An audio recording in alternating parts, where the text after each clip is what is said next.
Assalamualaikum warahmatullahi wabarakatuh. Saya Siti Aisyah Nur Hikmah. Di sini saya akan menjelaskan tentang corona dan dampaknya bagi perekonomian di Indonesia. Selamat menyaksikan. Nah, pertama kita akan membahas tentang ancaman integrasi nasional di bidang ekonomi. Apa sih ancaman itu? Ancaman adalah setiap usaha dan kegiatan dalam negeri maupun luar negeri yang dinilai membahayakan kedaulatan negara, keutuhan wilayah negara, dan keselamatan segenap bangsa.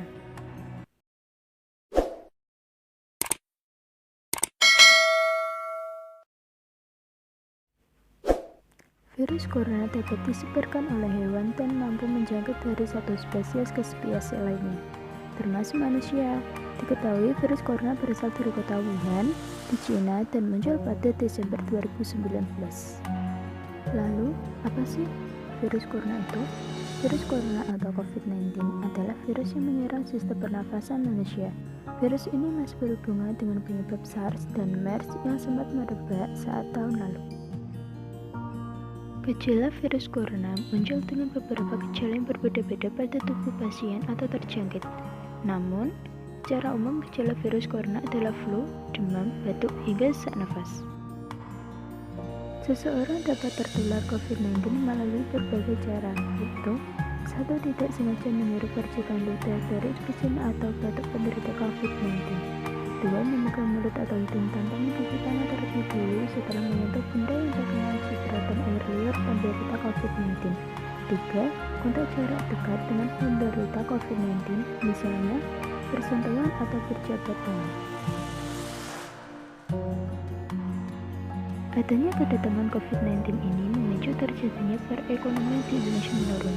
Hal tersebut tentu menjadi beban dan membahayakan seluruh rakyat Indonesia. Berikut beberapa contoh turunnya perekonomian Indonesia akibat adanya virus corona atau COVID-19. Virus corona mengancam perekonomian Indonesia. Pemerintah pun menyiapkan insentif untuk mengamankan perekonomian dalam negeri.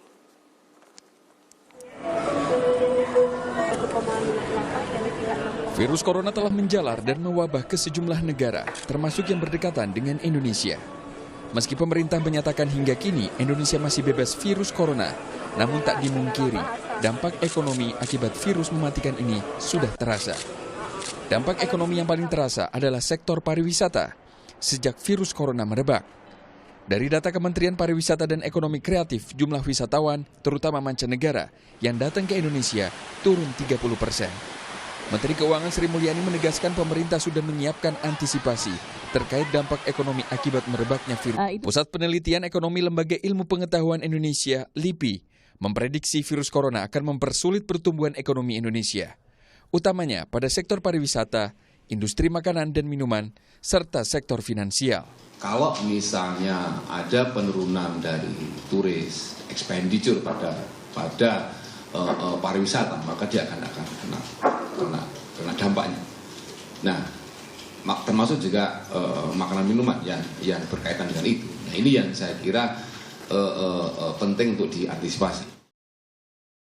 Nah, itu tadi ulasan tentang dampak COVID-19 terhadap perekonomian Indonesia. Semoga bermanfaat. Terima kasih telah menonton. Wassalamualaikum warahmatullahi wabarakatuh.